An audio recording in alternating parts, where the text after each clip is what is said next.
1897년 데레사 수녀는 24세가 되었다. 데레사는 1월 9일 자기 엄마 아네스에게 털어놓았다.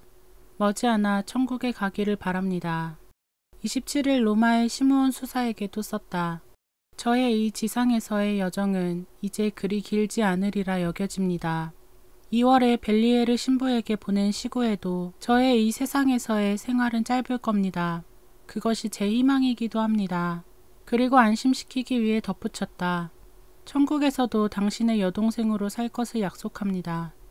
데레사는 신앙과 희망에 관한 시련이 한층 심해갔다. 어느 날 한 수녀에게 말했다. 나는 영원한 생명이 믿어지지 않아요. 그리고 자꾸 사후에는 아무것도 없을 것 같은 느낌이 들어요.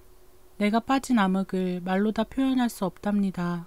사순절이 시작되자 데레사는 전 세계의 선교사의 주보이신 성 프란치스코 사베리오에게 9일 기도를 했다. 데레사는 자기도 죽은 후에 천국에서 사람들을 위해 많은 일을 할 수 있게 해달라는 지향으로 간절히 기도했다.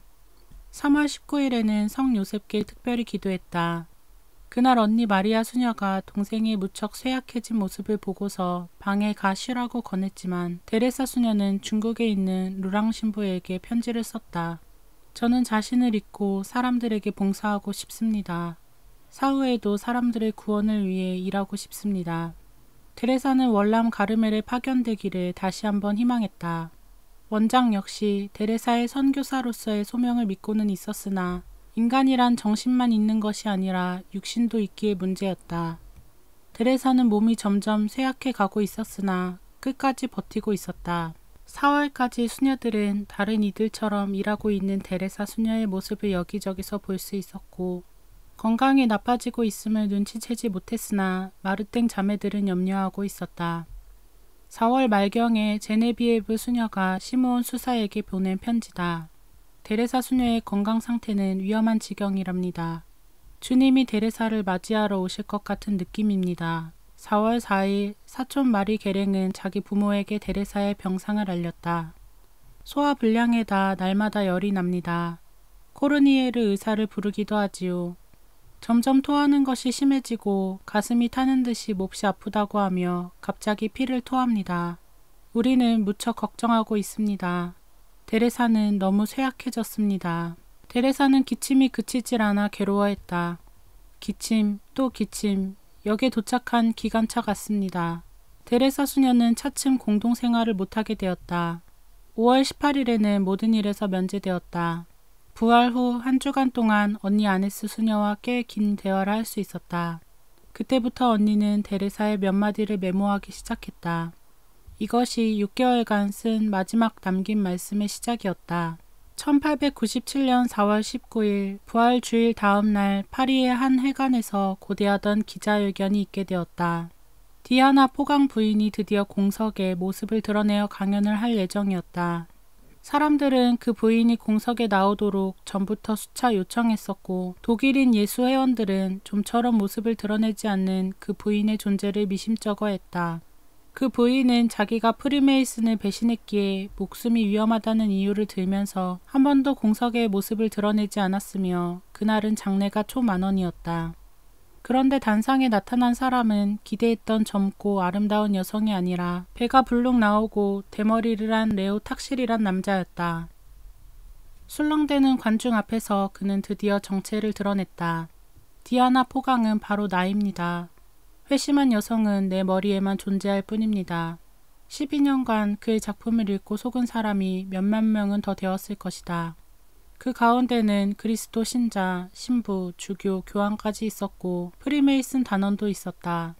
1895년에 발행된 9일 기도도 그의 소행이었다. 그는 젊을 때부터 못된 장난의 전문가로 이번에 큰 사기 행각을 자랑 삼고 있었다.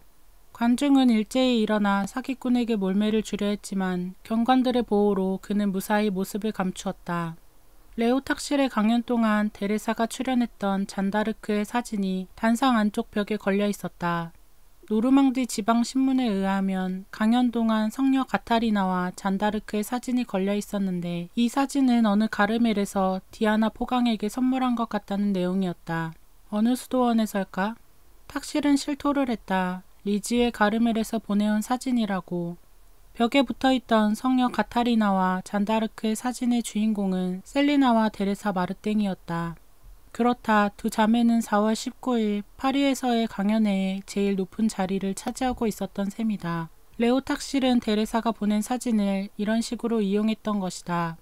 이 사건은 가르멜 수녀들에게 대단한 충격이었다. 특히 신앙면으로 어둠 속에 잠겨있는 병자에게는 심한 상처였다. 데레사는 겸손의 승리란 제목으로 시를 지었다. 그러나 지금은 치욕의 밑바닥에 있었다. 데레사는 묵묵했으며 디아나 포강에게 받은 답장을 정원 구석 쓰레기통 안에 버렸다. 인간의 야비스러운 술책이 이런 숭고한 것까지 희롱하리라고는 상상조차 못했다. 모든 것이 다 이런 식으로 착각일까? 데레사는 저 사기꾼 때문에 어둠의 괴로운 생활을 받아들여야 했다. 데레사는 자신을 0이란 숫자에 비유했다. 0이란 숫자는 그 자체로는 아무 쓸모가 없다.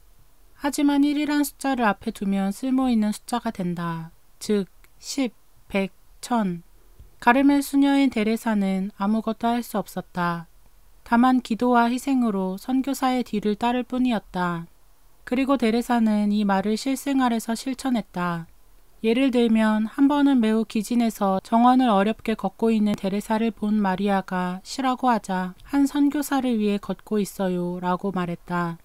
열, 기침 아픔. 데레사 수녀는 수방에서 바느질을 하고 있었다. 아무것도 안 하면서 시간을 낭비하는 것을 싫어했다. 수녀들을 기쁘게 해주기 위해 시도 지었다. 이제 차츰 시를 쓸 수 없게 되리라는 예감에서 데레사는 마음에 떠오르는 대로 시 2편을 썼다. 그중 하나는 잔다르크이다. 죽음을 앞두고 언니 잔다르크를 자주 생각했다. 캄캄한 감옥에 갇혔어도 그리고 빛나고 아름다워라. 임금의 대관을 도왔었건만 돌아온 갚음은 오직 배신뿐.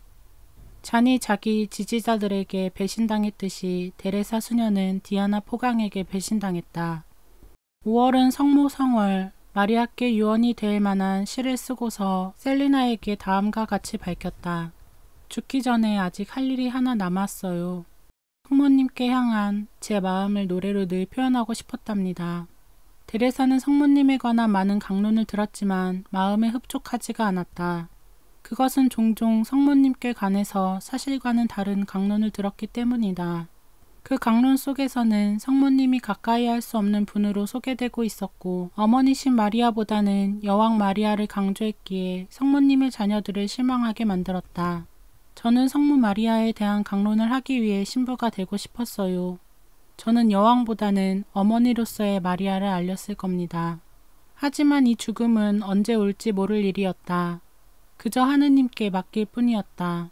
죽는 것도 사는 것도 아무것도 선택하지 않겠습니다. 제가 선택한다면 죽는 편을 택하겠지만 하느님께서 저를 위해 선택해 주심으로 하느님이 원하는 것을 택하겠습니다. 저는 하느님께서 원하시는 것이 제일 좋습니다. 병세가 악화됨에 따라 언니 아네스 수녀와의 접촉이 깊어졌다. 데레사는 어머니이기도 한 언니에게 아무것도 숨기지 않았다. 데레사가 5월 30일에 지난해에 일어났던 2번의 각혈에 대해서 이야기해주자 작은 엄마는 큰 타격을 받았다. 동생은 죽게 되었는데 오랫동안 그것을 숨기고 있었다는 사실을 알고서 받은 충격이었다. 이제야 아네스 수녀는 엄연한 현실을 알아채게 되었다. 그때 아네스 수녀는 2년 전부터 갖고 있던 공책이 생각났고 그것을 읽으면서 깊은 감동을 받았다. 동생은 우리에게 할 말이 많을 것이다. 지금이라도 그것을 쓰게 해도 아직 늦지 않으리라. 6월 2일 아네스 수녀는 마리드 곤자그 원장 수녀를 찾아갔다. 중요한 의논이 있습니다. 데레사 수녀가 이미 어린 시절의 추억을 썼는데 자신의 수도 생활에 대해서는 거의 아무것도 안 썼습니다. 원장님께서 명하시면 어린 시절의 추억보다 더 귀중한 자료들을 얻을 수 있으리라 믿습니다. 이 현명한 청은 곧 이루어졌다. 다음날 마리드 곤자그 수녀는 아파서 고생하는 병자에게 또다시 쓰도록 명했다. 즉시 검은 가죽 표지의 공책이 주어졌다. 데레사는 이 공책이 자기한테는 과분하다고 생각했다. 제 작은 생애를 쓰는 것은 조금도 어렵지 않습니다. 낚싯대로 고기를 낚듯 걸리는 대로 쓰면 되니까요. 6월 3일 데레사는 이 글을 마리드 곤자그 수녀를 상대로 쓰기 시작했다. 친애하는 어머니, 어머니는 제가 주님께서 베푸신 자비의 업적을 함께 노래하기를 원하셨습니다. 그렇습니다. 어머님의 뜻에 응답하기 위해 하느님께 그리고 하느님의 대리이신 원장 수녀님께 감사의 말씀을 드리고 싶습니다. 데레사는 자유로운 어린이처럼 단순하게 원장 수녀에게 이야기한다. 데레사 수녀는 원장 수녀에게 우선 수도생활 초기에 자기를 엄하게 다룬 것에 감사했다. 마리드 곤자그 수녀의 엄하면서도 어머니다운 교육은 데레사 수녀에게 꼭 필요한 도움이 되었다. 창피를 주는 훈련 덕분에 칭찬을 받아도 우쭐대지 않게 되었고 평온할 수 있었다. 이 글을 어떤 때는 자기 수방에서 혹은 이동 의자에 썼었다. 그런데 간호 수녀나 오가는 수녀들한테 그리고 그녀와 얘기하고 싶어하는 수련자들에게 종종 방해를 받곤 했다. 10분도 조용한 시간이 없었기에 무엇을 썼는지 모를 때도 있었습니다. 어떤 때는 밭일에서 돌아오는 수녀가 동정을 하며 말을 건네기도 했다. 불쌍한 작은 수녀님, 아침부터 저녁까지 쓰기만 하니 얼마나 피곤하세요. 생각보다는 사실 조금밖에 못 쓴답니다. 96년 부활절부터 데레사는 안개 속에 쌓여 생활하고 있었다. 하느님의 자비에 자신을 봉헌한 기념일인 6월 9일 자신의 내면적 시련을 설명했다. 그러나 이 시련을 촉촉하게 표현할 말을 찾기가 힘들었다. 1년 이상이나 데레사는 험으로 나아가고 있다는 마음의 속삭임에 저항하기 위해서 믿습니다 라고 열심히 부르짖어야 했다. 이 시련을 겪기 전까지는 하느님을 믿지 않는 사람들을 이해할 수 없었다. 자기는 어릴 적부터 받은 그 신앙 속에서 물고기처럼 헤엄치고 있었기 때문이다. 그런데 이제 모든 것이 다 사라졌다. 데레사는 이 시련을 자신의 신앙을 정화하기 위한 시련으로 받아들였다. 그러면서도 마치 무신론자와 같이 된 느낌도 들었다. 데레사는 자기가 죄인들의 식탁에 앉는 것을 당연하게 받아들이면서 예수님이 그러셨듯이 프랑진이나 레오 탁실처럼 많은 사람들을 생각하고 있었다. 어느 날 한 수녀를 놀라게 한 일이 있었다. 데레사의 고백 때문이었다. 만일 제가 가르멜에 입회 안 했더라면 창녀들의 보호시설에 들어갔을 겁니다. 거기서 저는 알려지지 않고 업신여김을 받으며 가엾은 여성들과 함께 생활했을 거예요. 그러한 여성들 중에 하나로 보이는 것이 저의 기쁨이 되었을 것입니다. 그 여인들의 친구가 되어 하느님의 자비에 관해서 그 여인들에게 얘기했을 겁니다. 이 시련 덕분으로 데레사 수녀는 신앙의 길에서 엄청나게 진보했다. 신앙 없는 사람들의 정신 상태를 겪었기에 그들을 닮은 자신을 발견하게 된 것이다. 사실 남을 위해 사는 가르멜 수녀로서의 사명감 안에서 자칫하면 위선자가 될 위험성이 다분했으나 지금은 자신이 거저받은 은혜로 구원되었다는 것을 잘 깨닫고 있었다. 커다란 죄에 떨어지지 않은 것은 자기 길에서 걸려 넘어질 돌을 없애주신 아버지이신 하느님의 자비로운 사랑의 덕분이었다. 데레사는 참으로 죄인들을 위해 자신의 목숨을 바치고 싶었다. 그들도 깊이 사랑받고 있음을 깨닫게 해주기 위해서 자케오, 마리아 막달레나, 사마리아 여인, 아우구스티노 그리고 데레사 마르땡에게 자비를 베풀어 주신 그분께서는 그 죄인들도 얼마나 사랑하셨던가. 제가 지상의 것에 마음을 빼앗기지 않은 것을 조금도 자랑하지 않습니다. 온갖 유혹에서 모면하게 된 것은 하느님의 큰 자비 덕분입니다. 그렇지 않았더라면 저는 성녀 막달레나처럼 넘어졌을 겁니다. 실은 예수님께서 성녀 막달레나를 용서하신 것보다 저를 더 많이 사랑하신 것을 잘 알고 있습니다. 제가 넘어지기도 전에 미리 용서해 주셨으니까요. 예수님께서 조금 용서받은 이는 조금밖에 사랑하지 않는다고 하셨으니 죄 지은 사람들은 죄를 짓지 않은 깨끗한 사람들보다 더 깊이 사랑할 수 있을 겁니다. 그 사람은 하느님의 각별한 자비로 아직 저지르지도 않은 죄까지 미리 용서받았으니 그 누구보다도 더 깊이 사랑할 수 있게 될 것입니다. 데레사 수녀는 자신의 내면의 혼란에 관해서 더 이상은 쓰고 싶지 않았다. 하느님을 모독하는 말이 될까 두려웠던 것이다. 이미 자기가 지나치게 쓴 것이 아닌가 걱정하고 있었다. 데레사는 자기 고민을 곤자그 수녀와 신부 그리고 아네스에게만 털어놓았다. 어느 날 언니 마리아에게 말하려고 했을 때 언니에게서 너에게 신앙에 위배되는 유혹이 있다고? 설마? 라는 놀란 표정을 본 후로는 이 문제에 대해서 말하지 않기로 결심했다. 언니들을 어지럽히지 않기 위해서였다. 데레사가 마음 깊이 느끼는 유혹들은 아무도 몰랐다. 늘 유쾌하게 행동하며 웃는 얼굴을 보였기 때문이다. 날마다 자기에게 주어진 이 작은 숙제를 한 번도 고치지 않으면서 그저 마음에 떠오르는 대로 계속 써내려갔다. 두 영적 오빠 신부를 얻은 기쁨을 기록한 다음 원장에게 영적 교신에 대해서 진중히 생각해야 한다고 권했다. 순명해서가 아니면 영적 교신에서 나쁜 결과가 생길 위험이 있습니다. 특히 자기 중심으로 만사를 생각하기 쉬운 가르멜 수녀에게는 더욱 그렇습니다. 수련자들에 대한 자신의 방법, 특히 최근에 발견한 참된 형제에 관해서도 길게 썼다. 이제야 깨달았습니다. 사랑한다는 것은 다른 사람의 결점을 받아들이고 이웃의 실수를 이해하고 남이 한 작은 일에 감탄하는 것이라는 것을. 6월 10일 데레사 수녀는 좋아졌다. 셀리나가 데레사의 사진을 찍을 때 큰 사진기 앞에 9초 동안이나 무릎을 꿇은 채 가만히 있어야 했는데 그 모습이 사진사의 마음에 들지 않아 2번이나 다시 해야 했다. 동생 데레사는 기진해졌고 셀리나는 초조해졌다. 셀리나가 나중에 사과했더니 다음과 같은 쪽지를 보내왔다. 언니, 우리는 결점 많은 사람들 무리 속에 있습니다. 그리고 작은 자로 삽시다. 자신을 낮추고 조용히 자신의 약함을 받아들이는 것이 참된 성덕이랍니다. 6월 4일 수도 공동체가 데레사 수녀의 회복을 위해 승리의 성모님께 9일 기도를 바쳤다. 1882년 저 무서운 병에서도 기도를 들어주시지 않았던가. 그러나 병자는 이번에는 기적을 바라지 않았다. 그날 저녁 자기를 둘러선 언니들에게 데레사는 작별 인사를 했다. 사랑하는 언니들, 나는 참으로 행복합니다. 머지않아 죽을 것이라고 지금 확신하고 있습니다. 죽은 다음 언니들에게 나타나지 않는 것을 이상하게 여기지 마세요. 어떤 증표도 받게 되길 원하지 않는 것이 나의 작은 길이니까요. 만일 어느 날 아침 죽어있는 저를 보더라도 슬퍼하지 마세요. 아버지신 하느님께서 저를 맞으러 오셨던 거니까요. 그것뿐입니다. 물론 죽기 전에 성사를 받게 된다면 그것은 큰 은혜임에 틀림없지만 그것이 허락되지 않은 것도 좋은 일입니다. 모두가 은총이니까요. 9일 기도 마지막 날 데레사 수녀의 건강이 좋아졌다. 데레사 수녀에게는 기대 이상의 일이었다. 저는 회복되었고 죽을 희망은 사라진 듯 합니다.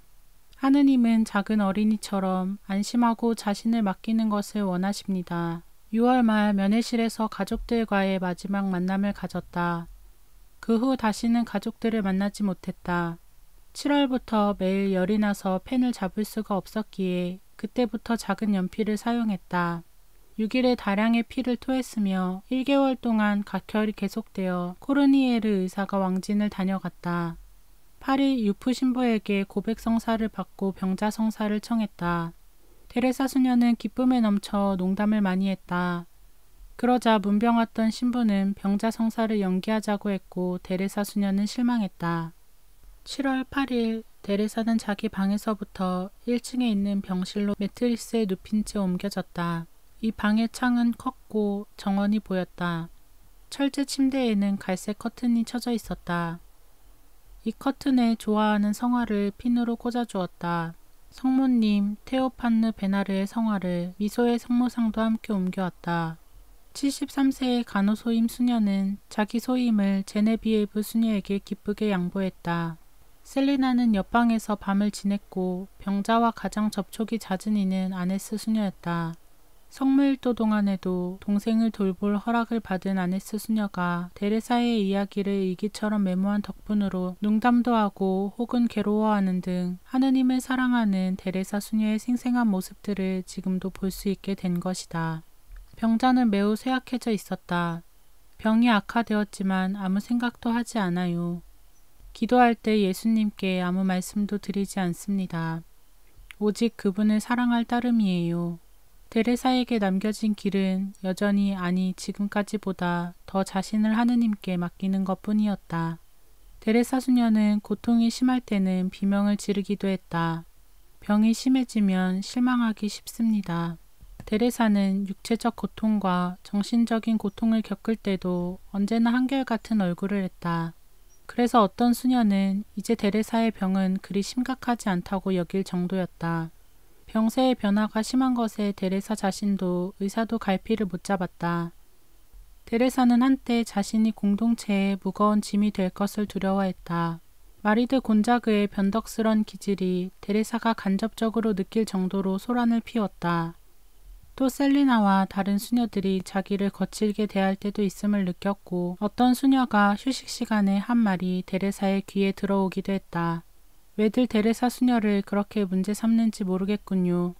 덕이 뛰어난 데도 없고 좋은 수도자도 아닌데. 이에 대해 데레사 수녀는 대답했다. 죽기 전에 자신이 좋은 수도자가 아니라고 듣는 것은 정말 기뻐요. 최고의 기쁨이에요. 데레사 수녀는 여러 질문을 받았다. 언제 죽는가? 어떤 죽음을 당할 것인가 등. 여기에 대해서 데레사는 대답했다. 죽음을 두려워하는 것은 저도 예외는 아니랍니다. 데레사는 정신적 고통을, 특히 불안은 늘 느끼고 있었다. 보이는 하늘을 바라봅니다. 그러나 천국은 점점 사라져 갑니다. 그렇게 말하는 중에서도 데레사는 밝음과 유머를 잃지 않았다. 이 병실은 사람을 끄는 밝음으로 가득했다. 어떤 수녀는 문병 못 가는 것을 불만스럽게 여기며 때로는 살짝 와서 데레사 수녀의 말을 듣고는 했다. 데레사는 공책에 쓴 모든 것들을 실제로 체험하고 있었으며 사랑으로 죽기까지 깊이 사랑하고 싶었다. 데레사는 예수께 대한 사랑, 수녀들에 대한 사랑, 모든 이들에게 대한 사랑이 깊어져 갔다. 병이 거세게 자신의 육신을 망가뜨리면 망가뜨릴수록 더욱 그러한 사랑이 성숙해 갔다. 그러나 언제나 어린이였으며 자신을 옛날처럼 아기라고 했다. 사실 우유밖에 삼킬 수 없게 되었다. 한 번은 언니 마리아 수녀에게 말했다. 언니, 저는 아기 노인입니다. 이 말은 농담이 아니라 참말이었다. 이제 거인으로서 살고자 하는 경쟁은 그만두고자 했다. 피로에 지쳤고 한계를 느끼고 있었다. 하지만 하느님 품 안으로 넘어집니다. 이미 연필로도 쓸 수 없게 되었다. 얇은 검은 공책은 다음의 말로 끝맺는다. 명백히 알았습니다. 만일 제가 사람이 저지를 수 있는 온갖 죄를 다 범했다 하더라도 저는 통해로 부서진 마음으로 예수님 팔 안에 뛰어듭니다. 돌아온 탕자를 아버지께서는 얼마나 사랑하셨는지 잘 알기 때문입니다. 정말 제가 예수님을 신뢰하고 사랑하는 것은 큰 죄를 저지르지 않았기 때문이 아닙니다. 데레사 수녀는 이 이상 쓸 수 없게 되었다. 마지막으로 자기의 일생을 돌아보며 다음과 같이 기도했다. 예수님, 제 어린 시절부터 당신의 사랑이 앞서가며 저와 함께 성장했습니다. 지금 돌이켜보면 당신의 사랑은 끝도 없이 깊으시며 착각일지 모르겠지만 제게만큼 당신의 사랑을 쏟아주신 사람도 없을 것 같습니다. 이 지상에서 정말 아무 자격도 없는 저는 온전히 공짜로 베풀어 주신 당신의 사랑보다 더 깊은 사랑을 생각할 수가 없습니다. 위의 말로써 데레사 수녀는 자신에 대한 주님의 자비의 업적을 노래하며 그 글을 마쳤다. 언니 아네스 수녀는 이 전기를 출판하면 어떨까 하는 생각이 들었다. 가르멜에서는 수녀가 세상을 떠나면 그의 양력을 쓰는 관습이 있었다. 병자는 이 말을 진지하게 받아들이면서 다음과 같이 강조했다. 어머니, 바로 알려주셔야 합니다. 즉, 제가 온갖 죄를 다 저질렀다 하더라도 저의 신뢰에는 변함이 없습니다. 그 죄들은 불타는 붉은 불길 안에 던져진 한 방울의 물처럼 없어짐을 느낍니다. 하지만 이 출판으로 부딪히게 될 곤란한 일들을 예상한 동생은 말했다. 잔다르크를 상기합시다. 인간의 질투에도 불구하고 하느님의 뜻은 실현됩니다. 데레사는 미소 지으며 언니 아네스 수녀를 자신의 전기를 쓰는 책임자로 지명하면서 자유롭게 보태도 생략해도 좋다면서 맡겼다. 얼마 후 아네스 수녀가 문병이 온 어느 날 데레사 수녀는 추억의 그 원고를 다시 읽으면서 눈물로 얼굴을 적시고 있었다. 이 공책에 쓴 것은 정말 제 영혼의 이야기입니다. 이것은 많은 이들에게 도움이 될 것입니다. 특히 하느님의 인자하심이 널리 알려지게 될 것입니다. 저는 확신합니다. 모든 사람이 저를 따르게 될 것이라고. 여기에 쓴 것은 모두 소중한 것들입니다. 유별난 길을 즐기는 이를 제외하고는 모두의 기대에 응하는 말들입니다. 데레사 수녀는 책을 남기는 것만으로 만족하지 않았다. 자기가 쓴 것에 집착도 없었으며 마리드 곤자그 원장 수녀가 원고를 태워버린다 해도 상관이 없었다. 데레사 수녀의 깊은 소망은 천국에 가서도 일하는 것이었다. 이 소망은 훨씬 전부터 자신 안에 깊이 뿌리박고 있었다. 제가 죽은 후 하느님께서 제게 지상에서 사람들을 위해 일할 마음을 주셨으니 반드시 이를 실현시켜 주실 겁니다. 데레사는 천국이 휴식의 장소라고는 이해되지 않았다. 사랑에 타는 자는 아무 일도 안 하고 가만히 있을 수 없어요. 저는 이미 많은 계획을 세우고 있답니다. 천국에 들어간 후에 저는 바빠질 겁니다. 그때 제 천직이 시작될 거니까요. 언니 마리아 수녀에게 더 자세히 말했다. 머지않아 제 임무가 시작됩니다. 말하자면 사람들이 하느님을 사랑하게 만드는 것, 제가 그분을 사랑하는 것처럼, 그리고 사람들에게 저의 작은 길을 주는 사명. 하느님께서 제 소망을 이룩해 주신다면 저의 천국은 세상 끝날 때까지 지상에서 사람을 돕는 곳이 될 것입니다. 그렇습니다. 다시 옵니다. 또 내려옵니다. 데레사의 대담한 소망에는 한이 없었다. 저는 이 지상에서 자신의 만족을 찾지 않았으니 천국에서 하느님은 저의 모든 소망을 응석까지도 다 받아주시고 이루어 주실 것입니다. 사실 데레사는 온전히 가난한 사람이며 빈손으로 살고 있었다.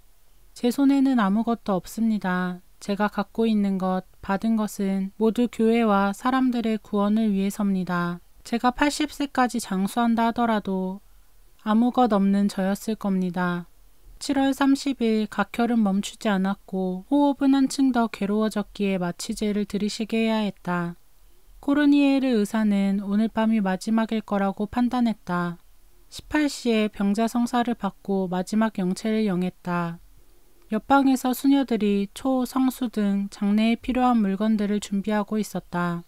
데레사 수녀는 반쯤 열린 문틈으로 그 광경을 보고서 제가 죽으면 저 초를 그냥 제 손에 쥐어주세요. 보기 싫은 저 촛대는 필요 없으니까요. 하며 그 순간까지도 농담을 했다. 다음 날부터 좋아지는 것 같이 보였다. 침대 곁에서 수녀들이 앞으로 며칠이나 더 살 수 있을까 하고 말하는 중에 데레사 수녀가 끼어들었다. 가장 잘 알고 있는 이는 당사자입니다. 아직 죽을 것 같지 않아요. 사실 온갖 예상을 뒤엎고 8월 15일까지 이 상태가 지속되었으며 의사는 여름휴가를 떠났다. 병실에 홀로 있으면서 자신의 생애가 떠올랐다. 어린 시절 어려운 싸움들, 9년간의 가르멜 수녀 생활. 조금밖에 안 살았어요. 인생은 짧다고 늘 생각했지요. 어릴 적 일이 어제처럼 느껴집니다.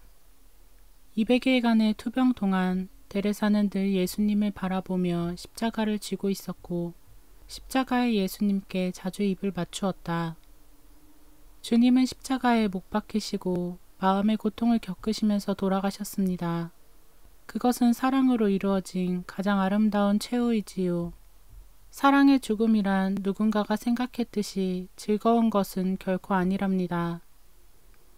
솔직히 말하자면 제가 바로 그 처지에 놓여 있습니다.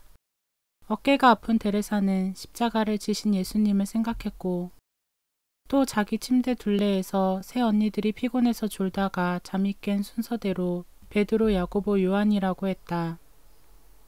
나는 자주 성 이냐시오의 말씀이 생각납니다. 내가 하느님께 합당한 제물이 되기 위해 고통으로 물리고 부서져야 할 필요가 있다고. 8월 15일 성모승천 축일부터 병세는 새로운 국면으로 접어들었다. 숨이 가빠서 데레사 수녀는 몹시 괴로워했고 왼편 옆구리가 심하게 아팠고 발이 부었다. 8월 17일 코르니에르 의사의 부재로 원장 수녀는 프란치스코 라 네일르의 진찰을 받게 했는데 매우 비관적이었다. 오른쪽 폐는 완전히 없어졌고 왼쪽 폐도 3분의 1은 상해 있습니다. 무척 야윈 점에 비해 안색은 좋지만 이미 결핵 말기의 환자가 된 것입니다. 결핵이 몸 전체에 퍼졌으며 장애까지 퍼졌다. 8월 말에는 병세가 극도로 나빠져 데레사 수녀는 숨이 끊어질 듯하여 질식하기도 했고 기능이 마비되어 움직이지 못하게 되었다. 8월 27일 오후 심한 통증은 가라앉았으나 열은 그대로였다. 목이 말라 숨이 가쁜 고통은 여전했다. 호흡을 위해서 왼쪽 폐가 반밖에 없었다. 데레사 수녀에게 꽃이 핀 정원을 보여주려고 침대를 병실 한복판으로 옮겨놓자 미소의 성모상이 커튼 사이로 곱게 보였다. 아네스 수녀는 병자의 말을 빠짐없이 메모하고 있었다. 데레사는 말로만이 아니라 몸짓으로도 삶을 지도하고 있었다. 수녀들을 편하게 해주기 위해서 농담도 하면서 인생의 종착점에 이른 데레사는 평화를 주는 사람, 자유로우며 행복하게 사는 사람으로서 모든 이들 앞에 존재했다. 그런 데레사를 주위에서는 경탄에 맞지 않았다. 어떻게 이렇듯 변함없는 평화에 이를 수 있었나요? 라고 묻는 말에 그건 자신을 잊고 자기에게 사로잡히지 않으려고 노력했기 때문이에요. 라고 데레사는 대답했다. 8월 30일 침대에 누운 채 성당 입구까지 가서 마지막 성체 조배를 했다. 그분을 위해 장미 꽃잎을 땄다. 꽃잎을 따는 데레사 수녀를 셀리나가 사진으로 찍었다. 9월 14일에도 꽃잎을 뜯으면서 수녀님들 이 꽃잎을 소중히 모아두십시오. 앞으로 사람들을 기쁘게 해드리는 데 쓰일 겁니다. 하나도 없애지 않도록, 신기하도록 예언적인 말이었다. 외숙모는 병자가 원하는 것을 먹이려고 했었다. 데레사 수녀는 구운 고기, 채소 요리, 사과파이, 초콜릿을 바른 슈크림을 먹고 싶어 했다. 한평생의 분량을 다 먹을 식욕이 있어요. 지금까지 순교자와 같은 식사를 해왔는데 지금은 무엇이나 먹혀요. 굶주린 것 같은 기분입니다. 이제 데레사 수녀는 말이 적어졌고 자주 정원을 내다보았다. 꽃이 좋아요. 특히 빨간 장미꽃, 그리고 핑크색 마거리트. 이어서 밤나무 밑에 검은 구멍이 보이지요? 제 마음도 몸도 저 구멍 안과 같아요. 정말 저는 암흑 안에 있습니다. 하지만 평화롭습니다. 서원 7주년 기념일에 데레사 수녀에게 꽃다발을 주었다.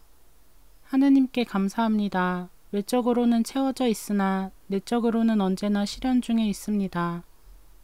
그러나 평화로워요. 여름휴가를 마치고 돌아온 코르니에르 의사는 극단으로 쇠약해진 데레사 수녀를 만났다. 십자성호를 긋기도 어렵습니다. 라고 할 정도로 쇠약해졌다. 의사는 15일밖에 살지 못할 목숨일 겁니다. 했다. 이번에는 그대로 되었다.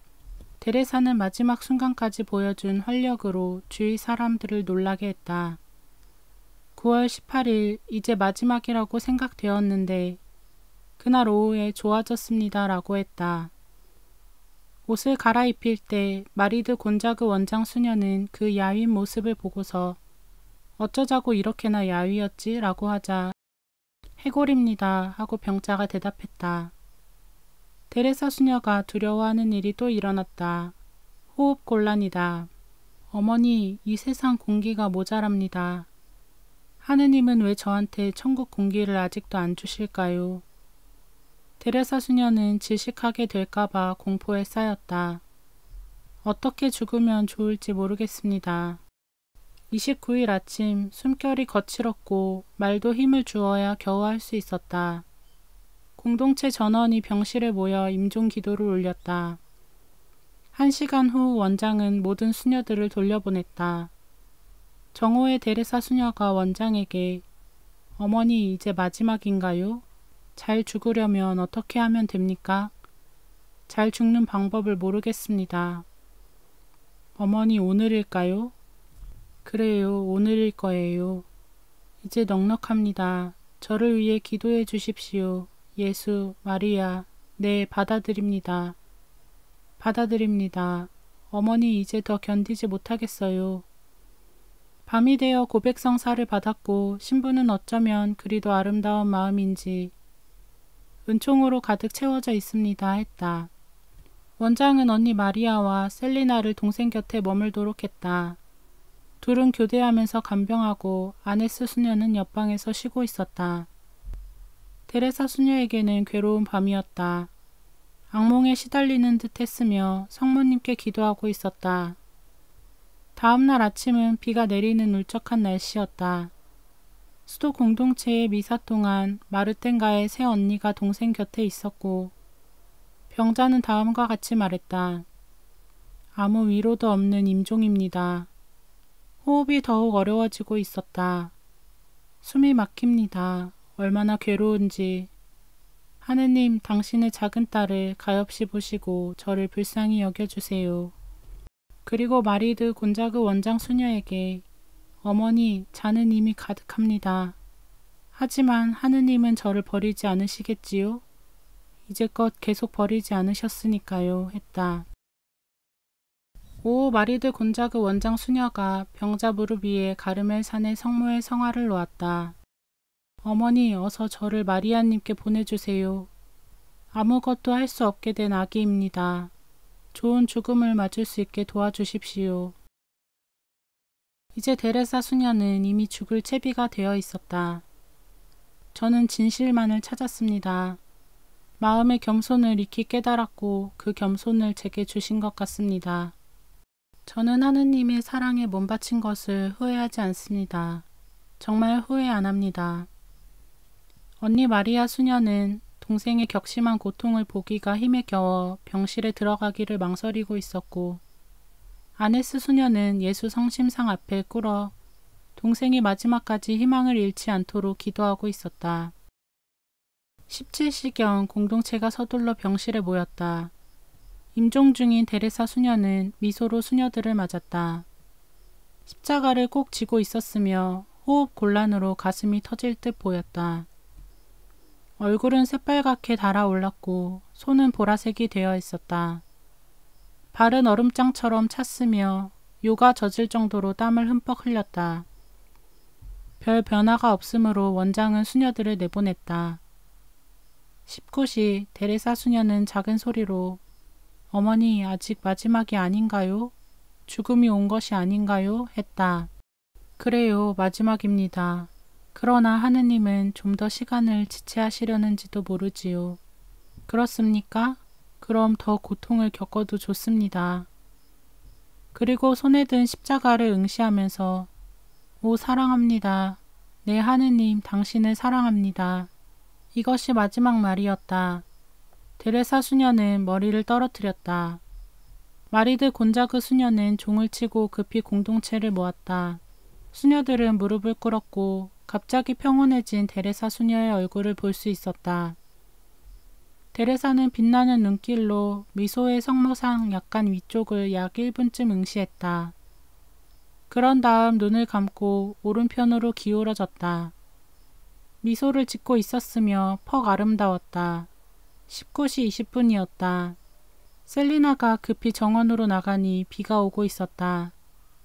하늘에 별이 나오면 좋으련만 라고 생각하고 있을 때 구름이 걷히고 별이 반짝이기 시작했다. 게랭씨의 가족들도 조카의 임종 동안 성당에서 기도하고 나서 집으로 돌아가려고 할 때 날씨가 갑자기 바뀌는 것을 느꼈다. 아네스 수녀가 게랭씨 댁에 다음과 같은 글을 써보냈다. 친애하는 여러분, 우리의 천사는 천국에 있습니다. 숨을 거둘 때 십자가를 자기 가슴에 대면서 당신을 사랑합니다 라고 했습니다. 한참 동안 하늘을 우러러 보고 있었습니다.